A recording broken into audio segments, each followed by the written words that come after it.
folks. Howdy, howdy. We got a new patch, and with more new cards in it. Hell yeah. Let's get right into it. Welcome to the first variety patch of 2023. For this variety patch, we wanted to help blah blah blah, roots, blah blah blah, exemplify, details below. New cards! Woo! Ceaseless Sentry. 2 mana, 2/1. Last breath, draw 1. Wow. It's not even ephemeral. I thought it was ephemeral because it was all ghost-like and shit. It's not even ephemeral. They literally reprinted Sentry. Avaros and Sentry. They mention it. They just reprinted Avaros and Sentry for Shadow Isles. This card is busted, dude. That's so good. So I saw the first 3 cards on Sunny's stream before I decided that I wanted to do a live reaction. So the first 3 cards, I have a little bit of context to them, and I have to agree with Sunny on this one. I think that there is a big nerf coming for Shadow Isles. They're rotating some big champion out, or they're just going to hit them with some big nerfs or something like that, because this card is really good for Shadow Isles. Like, every single Shadow Isles control deck just got buffed in a huge way. And it's kind of ridiculous. So yeah, that's a great card. Generous Gemcrafter. 3 mana, 2/3. When you play a spell, grants a random ally in hand +1/+1. It's very slow. It's similar to Starlit Seer. It just costs 1 more mana, which makes it pretty much unplayable. And yeah, this card will see some play in like meme decks, but I don't expect to see this card really get any significant use. Blocking Badgerbear. Holy crap!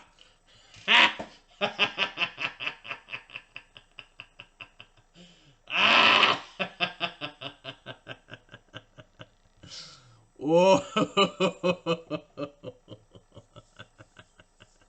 Yes! 3 mana, 4/4 elite. I can block units with elusive. Oh! Oh my god! Oh! 3 mana, 4/4 elite. Ooh! That's juicy! That is so damn good. Ugh! Do you know how often this is going to be a 3 mana 5/5? So often! Get hyped, Elites players!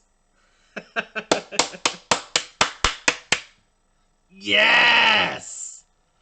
We wanted to help Demacia get back to one of its core strengths, plopping down a big pile of beefiness and daring your opponent to do something about it. Editor's tip: in spite of its name, the blocking Badgerbear is also quite good while attacking. Yes. Yes, it is. Yes, it is. Ah! Mmm! Oh, man. Immediate 3 of. That's so good. Oh, this card is gonna be fantastic. Ugh. Thank you, Riot. Thank you. Keep printing new Elite cards, please. Especially ones like this. I love seeing new Elite cards like this. Yes. Yes. Yes! Alright, that's enough time spent on that card. I could spend another 10 minutes just praising this card. Ugh. Ugh. Gotta take a drink of water after that. Woo! Alright. Banana Blaster. new Soraka help. Banana Blaster. Play, deal, 4 mana 2/2, so it's got stats. 4 mana 2/2. Play, deal damage equal to my power to a unit. And it's a Yordle. So it's some synergy with the hand buff strategy. This card is a meme. I don't know. It's not that far off from like TF gold card. You don't get the stun, but all you need, that's just base level without any buffs on this card. It's like a TF without the stun. You get 1 buff on it. That's a 4 mana 2/2 that deals 3 damage to a unit. The question is, does a hand buff deck truly benefit from a card? Yeah, it does. It's a tempo card. This is sort of similar to Tribeam Improbulator. You're playing a unit that kills a unit. So you're getting a big tempo swing there. The only problem is it only has 2 health. So you really, like, you can't just buff the power. You have to buff the health as well. Otherwise, you're just gonna get Mystic Shotted. We think Nanners may show up in standard Bandle strategies that can see the appeal of a 2/2 body with a good-sized ping, looking at you, Noxus. But he can also foster some hand buff strategies with either Targon or Bard that get him so big he can make any opposing threat go splat. Yeah, he works with Bard pretty well. Yeah. So my initial impression is that this card is a meme, but upon second thought, maybe it's not so bad. We'll see how this card works out. This card is definitely going to see some experimentation, at the very least. And that's an interesting note, looking at you, Noxus. Having another option for control in those Tristana, Teemo, like Nora decks.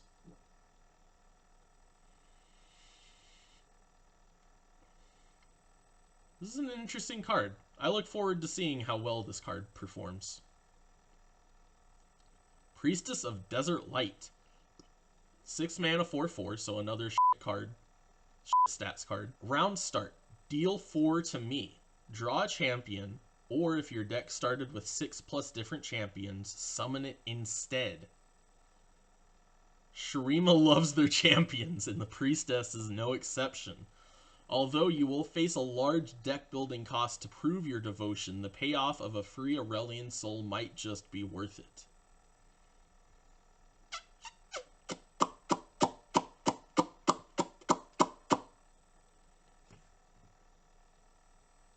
I don't know about that one. I do not know about that one. What's interesting is you can put the weapon, you can put the glaive on her, and then she'll deal 4 to herself. She'll survive. And if you had 6+ champions, that's... See, you're never going to get the Aurelian Soul Dream, though. Because you have to start with 6+ different champions in your deck. It's like a singleton deck. You're going to get a random champion. You can't build around getting a single champion, or a certain champion. I don't like this card. The effect is kind of cool, but it just, like, it has anti-synergy. You want to be able to pull out a specific champion, but you have to run 6+ different champions in order to use the effect properly. So it just, like, it doesn't synergize with itself. I don't like this card. I don't like this card at all. I think it's dog shit. Plus the fact that you lose the 6 mana 4/4. You're playing a 6 mana 4/4 to summon a unit from your deck. You're paying 6 mana to summon possibly an Azir from your deck. That sucks. That sucks. I don't like that card. On to the next one. Formula. 6 mana burst, draw 2, refill your spell mana. So it could be if you don't have any spell mana. No, even if you do have spell mana, it's you consume it when you cast the spell. So it's 3 mana, draw 2. That's pretty darn good. A quick math problem for you. 6 cost plus burst plus 3 mana refund plus 2 cards equals X, where X can equal any number of Piltover spells based strategies, or just a larger dividend for Albus Pharos if you're a finance major. Nice. So yeah, this is a slight buff to Albus Pharos. This is a huge buff to Heimerdinger, Heimerdinger Lux, or Heimerdinger Jace. Heimerdinger Jace is probably better, but I like Heimerdinger Lux better just because I like shooting people with lasers. I think that's really fun. But yeah, just imagine 3 mana, draw 4 cards with Jace. That's crazy. That's insane. This card is busted good. You're gonna see a lot of this card, and we're gonna see a lot of Heimerdinger and a lot of Jace and a lot of Lux too. So be ready for that. Lots of control, lots of Demacia Piltover control, a lot of Piltover control. Period. With any region. Winter's Touch, 4 mana burst. Get an empty get an empty mana gem. Enlightened, I cost 1, draw 1. It's a bit strange. But hey, 4 mana ramp. That's pretty good. We've always needed to walk a fine line with Freljord's mana ramping effects because they can be incredibly potent when drawn early and fairly weak when drawn late. To solve this, Winter's Touch can pull a cool trick by filtering itself away when you don't need it, giving a lot more consistency to big mana strategies. Okay, so it's a little bit cheaper than most of the, well, all of the ramp that's currently in the game, but it doesn't have a secondary effect. Like, it doesn't summon a 2/2 and it doesn't heal your Nexus for 3 or anything like that. So yeah, 4 mana, gain an empty mana gem. That's pretty fair. And if you draw it in the late game and you already have 10 mana gems, it only costs 1 and it cycles. That's really good. That's really good. Now, instead of having a dead effect, like a lot of the time, like what was neat about the 5 mana summon a 2/2 was if you're enlightened, it's a 6/6 with Overwhelm, not a 2/2 with Overwhelm. So they already had a pretty good card, a pretty good ramp card that was good if you draw it in the early game and also not bad if you draw it in the late game. And now they've introduced another ramp card that's good in the early game and also not bad if you draw it in the late game. It's bad if you draw it in the mid... Is it bad if you draw it in the mid game? It's weakest in the mid game. I'll say that. Isn't that when you play it though?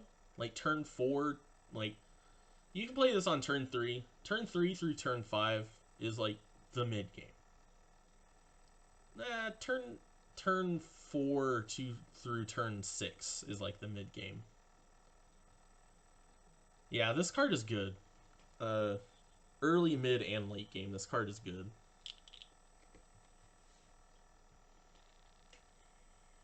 I suppose there is an awkward time around turn 8 or turn 9 where you already have most of the ramp you need, where this card, like, you just want to save it to draw, just to cycle.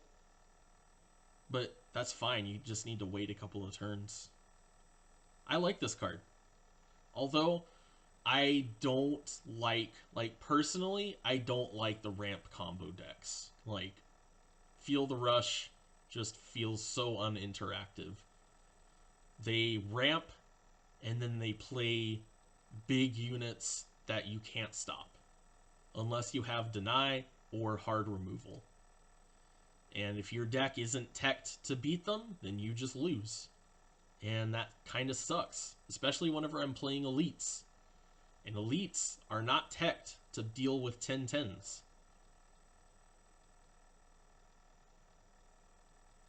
So it's either draw hella good early game curve, or you just lose. And even if you draw the early game curve, if they draw their early game curve, you still lose. I don't like it. I don't want ramp decks to be good. And this makes ramp decks really good. So, personally, not a big fan. Skulking String-Puller. 6 mana Spider. 6 mana 3/6. Attack. Grow other attacking allies' power to mine this round. Interesting. Although the String-Puller is a spider, don't let your arachnophobia keep you from trying her out in any number of Noxus go-wide strategies. With the ability to share her own buffs, throwing a few buffs her way can let you wrap up the game in no time. Yeah, you throw a Might on this chick, or just, yeah, you put 1 mana Elixir of Wrath on this card, and suddenly you have a board full of 6 attack units going in. I foresee this card being standard in lots of aggro decks as a finisher. I don't know. You're paying 6 mana for a card in a deck that wants to be winning by turn 4 or turn 5. Yeah, it's a little bit too slow for regular aggro. But I can definitely see some combo decks that are a little bit slower than standard aggro that end the game on turn 6 or turn 7. I think this is a very fun card. I foresee this card being a lot of fun. And then, of course, if you freeze them, well, no, attack, grow other attacking allies. If it happens on attack, so you would have to freeze it before the attack happened. So freeze isn't a counter to this, really. They would have to preemptively freeze it. And if you have a buff for it, which you probably do if you're running this card, yeah. I like it. I think that's a cool card. Serene Sky-Singer. 7 mana, 3/6. Epic. So it's going to be a bad card. Here we go. Lifesteal. When I'm summoned, reduce the cost of spells in your hand in your deck by half, rounded up.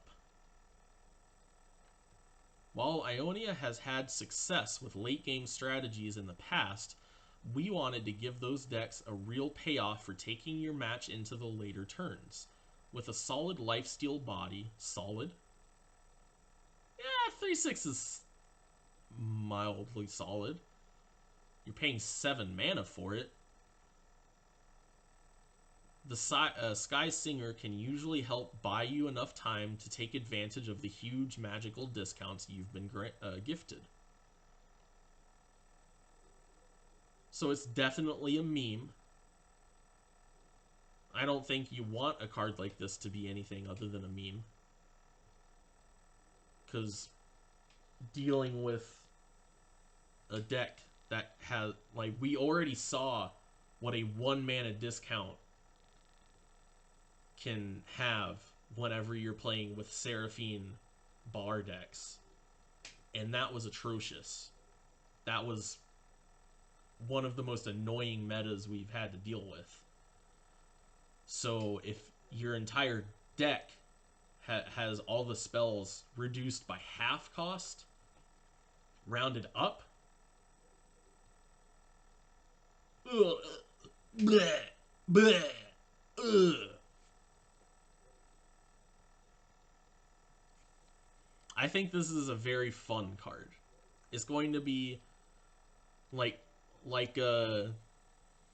what's his name? Grappler is going to love this card.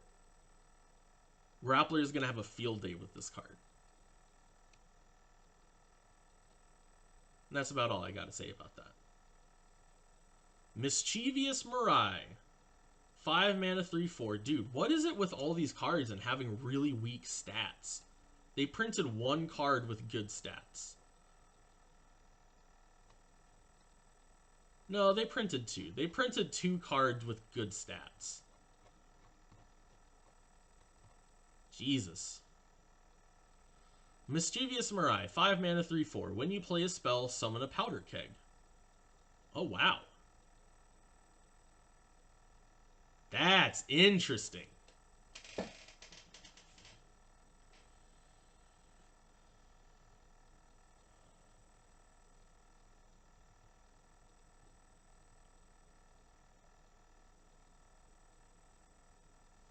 I like that. I like that a lot.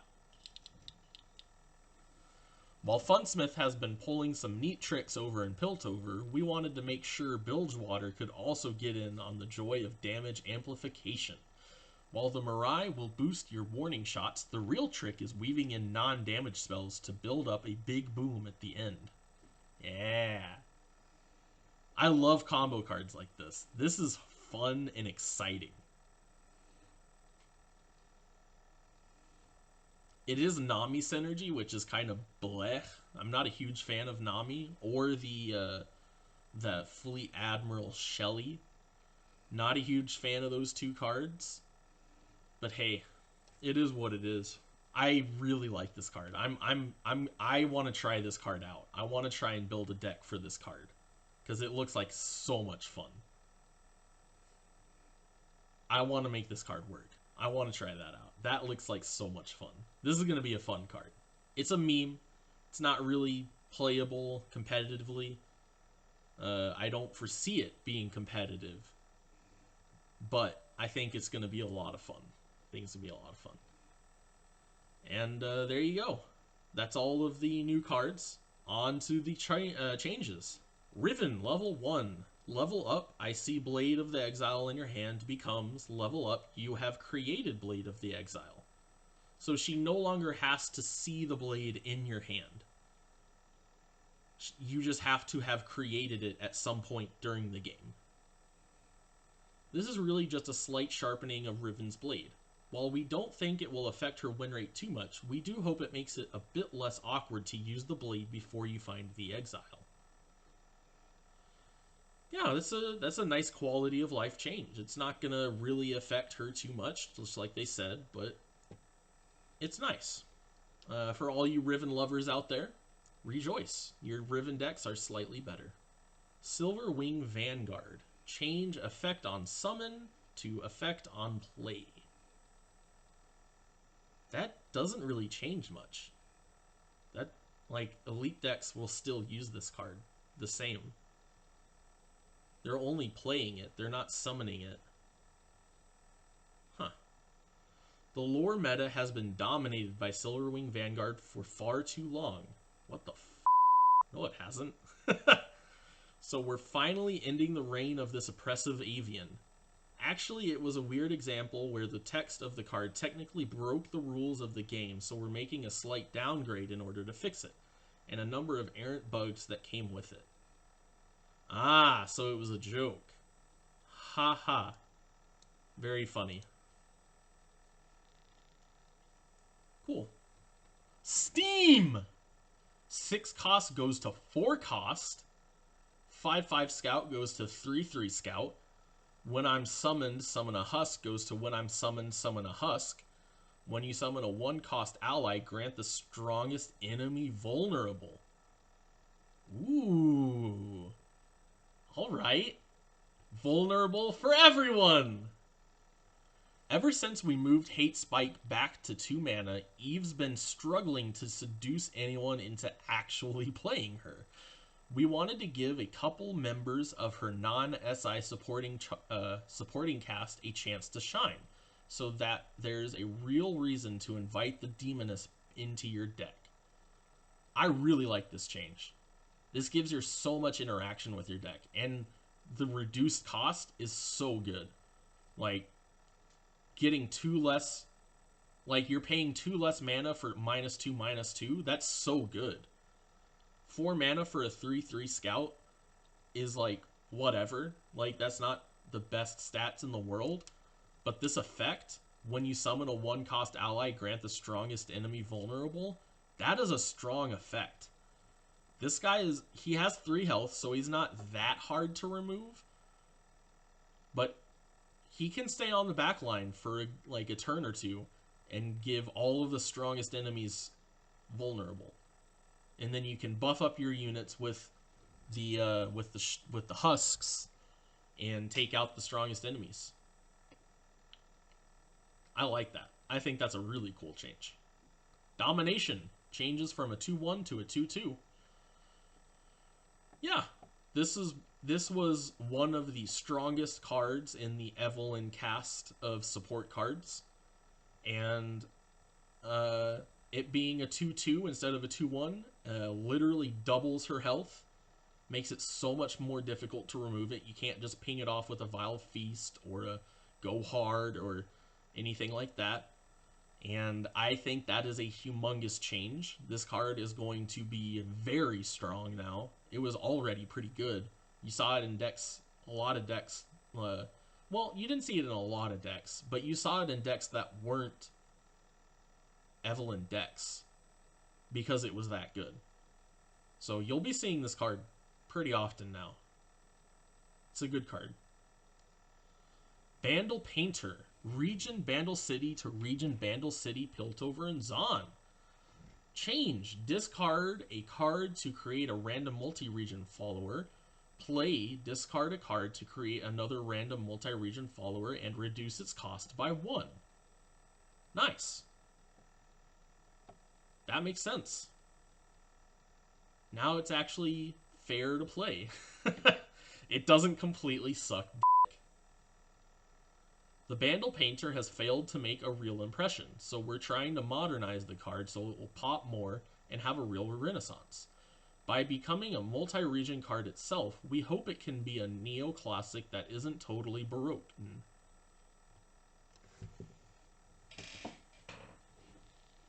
Ha ha ha ha ha ha ha ha, you are so funny, I am laughing so hard, what a comedian you are.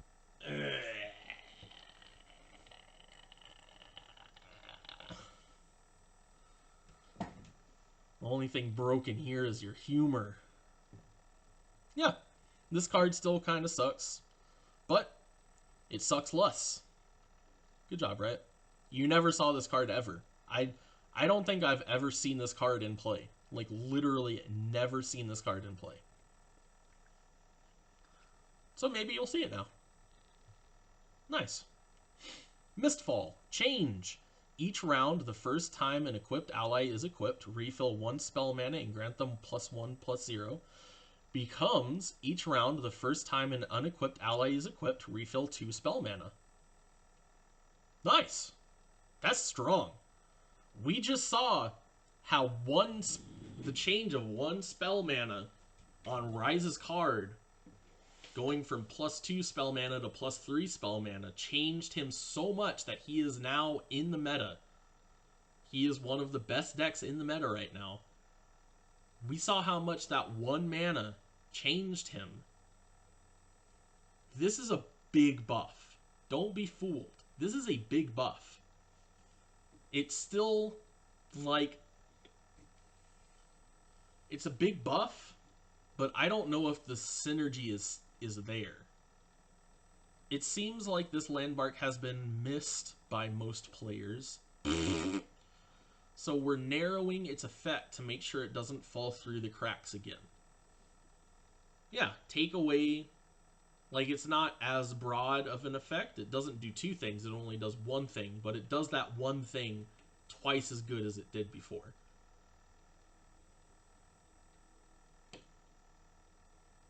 I'll do some experimenting with this. I don't think it's a good card still. Not because it's not a good card. Like, if they added this card to Freljord, it would be busted. It would be so good. But it's in Ionia. And Ionia has, like, 1 weapon. And the synergy with Ionia doesn't really work too well with the weapons. Like, Ionia Jax isn't, like, really that strong of a deck. Or at least, I haven't seen it. So I kind of assume that it isn't that strong of a deck. But maybe it is. I'll have to try it out and find out. I'm gonna find out on my own whether this card is actually any good now. And maybe somebody else will figure it out. Maybe someone else will figure out what good deck this is. I suspect that this will see some experimentation, and we'll find out whether it's good or not. Cool. Wrath of Echoes. 5 mana 2/2. Sorry, 5 mana 2/5. Goes from a 6 cost to a 5 cost. Wow. Rumor has it, Legends of Runeterra office, Rumor has it in the Legends of Runeterra office, excuse me, if you make a loud noise when you're alone in the office, the noise just reverberates, come on, Riot, and you can faintly hear the words, buff Wraith of Echoes, buff Wraith of Echoes. Hopefully a lower cost version will resonate more with players. Editor's note. I don't know about you, but I sure am afraid of some ghosts. You better bet we're going to reduce that cost. So what does this card do again? 5 mana for a 2/5. That's pretty weak stats. It's got enough health to be on the backline, so it better have a good effect. It isn't epic, so we'll see. Round end, for each ally that died this round, grant all allied copies of it everywhere +1/+1.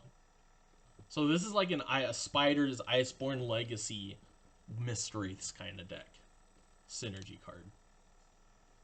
That's interesting. It probably still sucks, but it might see some experimentation. Perhaps it's good now. Perhaps. It's still a 5 mana 2/5. You could buff it to a 5 mana 3/5 probably, or a 5 mana 2/6. You could probably make it a 5 mana 2/7 and it'd probably still suck. Yeah. Oh well. Vaults of Helia. This card is garbage. Goes from a 5 cost to a 4 cost. This card is still garbage. At their current cost, the vaults generally aren't opening until the game is already out of hand. Lowering the mana cost should get you grave digging faster and hopefully open up some cool new deck options. Dude. Does anyone remember playing the Path of Champions? Is it Path of Champions, or was it something earlier than Path of Champions? It was like the early iteration of Path of Champions, where you had to face up against a Shadow Isles deck. And like the third Shadow Isles deck that you faced up against had a Thresh deck that started with Vaults of Helia on the board already. That deck wasn't that hard to beat. Of course, it wasn't being piloted by a human, but they started with a Vaults of Helia on the board already. And that deck wasn't that strong. I just don't see this card being very strong. Make it 3 mana. Card nerfs. Reveler's Feast goes from burst to focus. I like this. It shouldn't be a combat trick. It should just be extra damage for aggro decks. I like this. While we don't want to end the party, a feast of this magnitude should require a little bit more preparation. Being able to activate Reveler's Feast after blockers were declared made this card a little bit too reliable, so hopefully now you'll have to spend a bit more time cooking before digging in. Yeah, definitely. I like that a lot. Makes you think a little bit more, aggro players. You gotta think to play this game. I like it. Atrocity goes from fast to slow. Oof. Oh, man. That's a nerf and a half right there. Atrocity has ended many a game since the birth of lore, but it's also consistently limited how large we can make a threat before it becomes a near instant win. With Tristana currently standing tall, we wanted to make Atrocity more of a commitment for decks that want to chuck a single large unit at the enemy's Nexus. Yes. Thank goodness. Like, just the... Like, this is going to open up so many more fun cards. This being slow is going to make so many more cards viable. As they mentioned. And I've never been a huge Atrocity fan. Like, the playstyle has never really gotten me going. So, I'm pretty happy to see it nerfed. Cool beans. Wandering Shepherd goes from a 2-2 to a 2-1. Yeah, sure. The Shepherd's unique ability to improvise for another unit has had a lot of different decks creating an overbearing song and dance, especially when partnered with elusive threats. That's a good niche for the Shepherd, but we want there to be more of a cost for unfettered improvisation. Yeah, make them pingable. I can dig it. If you don't improvise yourself and you're improvising something else, it's very weak and it can be pinged. I can dig it. Rahvun, the Daylight Spear, goes from a 5-6 to a 5-5. Daybreak has been lighting up the meta in a few different forms since its update, so we wanted to dim its shine a little and bring it back into line. Yeah, I feel like that's fair. Rahvun is still going to be very strong. His effect of always having Daybreak is very strong. And the fact that he used to be a 5-6 was just a little bit too much. I like this change. Once again, I never really played much of the Daybreak decks, so seeing this change makes me pretty happy. Yeah. Pretty cool. Right on. Competitive. Huge shout out to all of the support and participation we've seen in our beta season. It's been super exciting and we've seen a lot of fun Rumble homebrew decks as well as great participation in the Runeterra Open. Here are some adjustments we're making.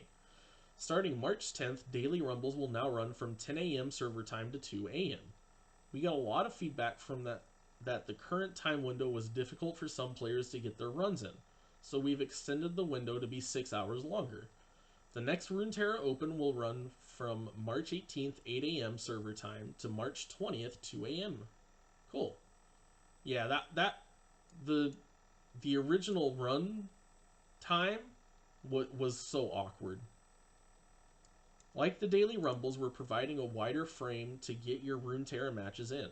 We're opening them 2 hours earlier for this next Open.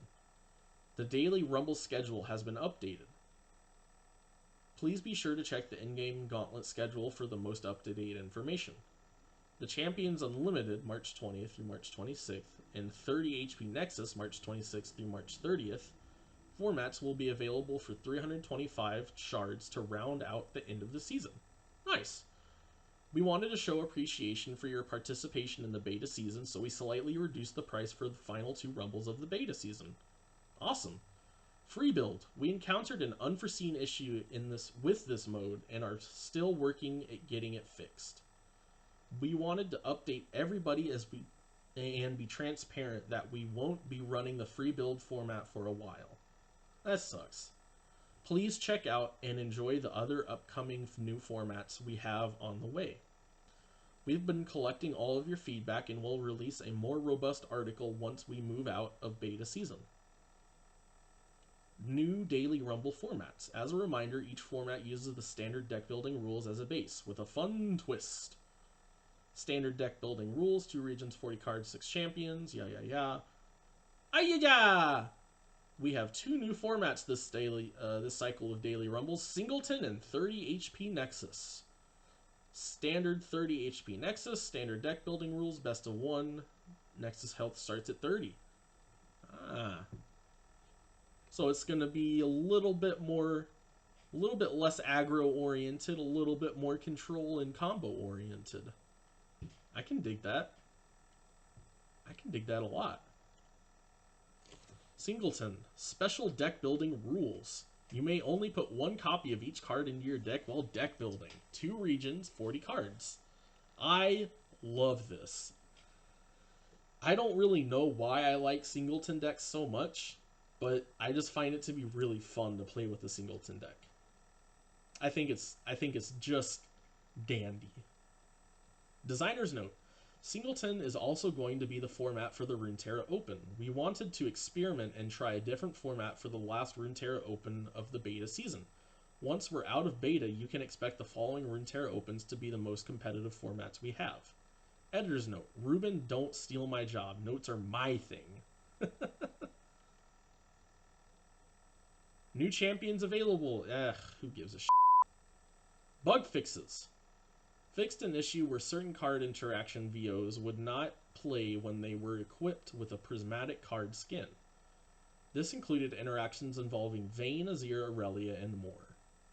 Fixed an issue where Darken Harpoon's card text was incorrectly displaying the cost of Iberos in non-English languages. Fixed an issue where Crimson Pigeon was missing its lightning bolt icon. Fixed an issue where Roar of Acacia and Fishfight could not be added to Jack's decks. Fixed an issue where champions would not display equipped skins after being captured by the Black Flame. Fixed an issue where Petricite Charger was not displaying a blue lightning bolt icon. Fixed an issue where Tail Cloak Matriarch, that's a card, Kappa, was not summoning an ephemeral copy of a Darken unit when it was recalled. Fixed an issue with Fixed an issue where a level 2 Seraphine would not copy a new spell. Dude, does any of this really matter? Fixed an issue where the ranked crest overlaps the user's player title at the clash screen. That's big. Finally.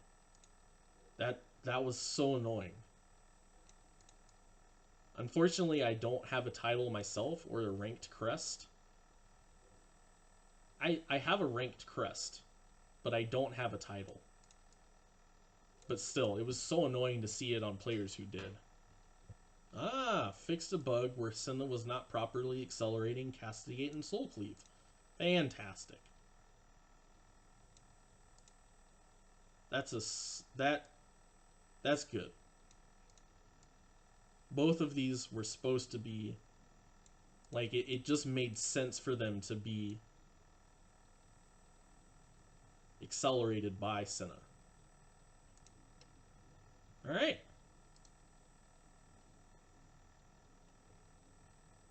That's the patch notes. Hope you guys enjoyed that. Leave a like, hit that subscribe button, hit the little bell, leave a comment down below letting me know what you want to see next. And good luck, have fun out there, y'all. I'll see you in the next vid.